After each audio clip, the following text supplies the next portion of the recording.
Hello and welcome. So, have you ever really stopped to think about what makes you, well, you? And maybe even more important, how much of that is tied to the story you tell yourself about who you are? Today, we're going to dig into the building blocks of our identity and see how our own self-concept can actually shape our success in life. So let's just jump right in with the million-dollar question.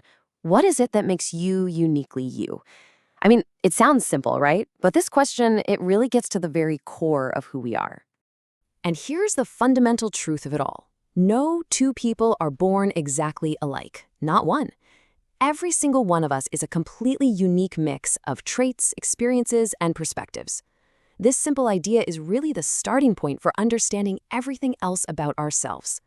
All right, so where do all these differences even come from? Let's take a quick tour through the major dimensions of what makes us who we are.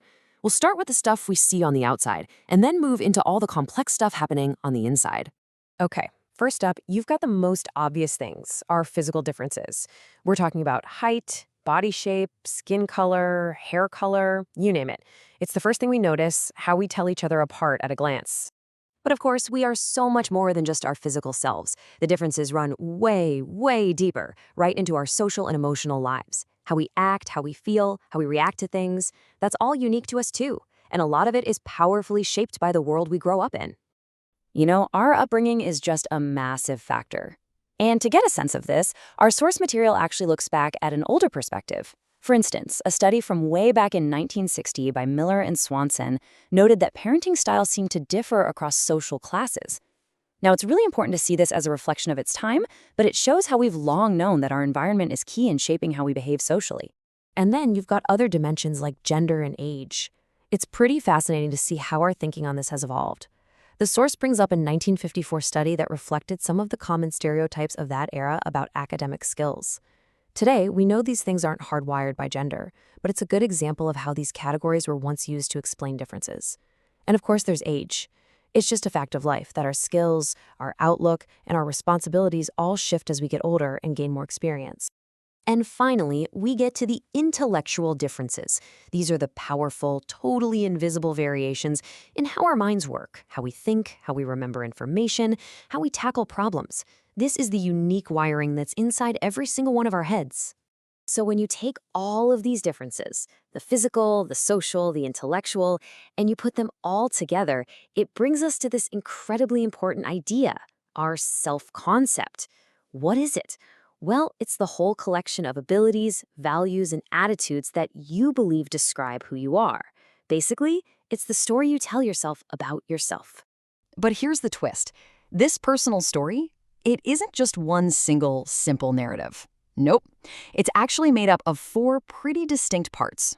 So let's unpack these four faces of the self and see how they all fit together in our minds. First up, we have the ideal self. Think of this as the best version of you that lives in your head.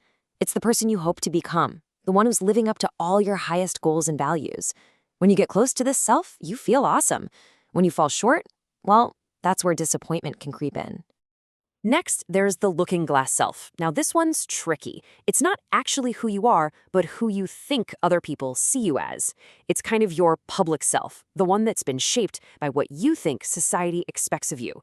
It's the you put on display for the world. Then we have the self-image. This is your own private picture of who you believe you are, right here, right now. And this perception, whether it's accurate or not, has a direct hotline to your own happiness. A positive self-image can fuel you, while a negative one can really hold you back. And finally, there's the real self. This is the authentic you. It's who you are at your core, completely separate from what anyone else thinks or wants. And uncovering this self, it's not a one-and-done kind of thing. It's a lifelong journey of becoming more and more self-aware. So why are we talking about all these different selves? Why does any of this matter? Because the story you end up believing, your overall self-concept, has a huge impact on your life.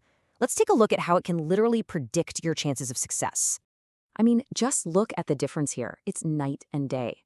On one side, you have successful learners. They tend to be self-confident, they respect themselves, they see their own value. On the other side, people who struggle often have low self-esteem and feel like they just can't do it. The connection is crystal clear. What you believe about yourself isn't just a feeling, it's a powerful force that shapes your actual performance. And this brings us to what might be the most powerful idea of all. Your self-concept, it's not permanent. It is not set in stone. It's not some trait you were born with and now you're stuck with it. It's a story. And you know what's great about stories? You can learn how to rewrite them.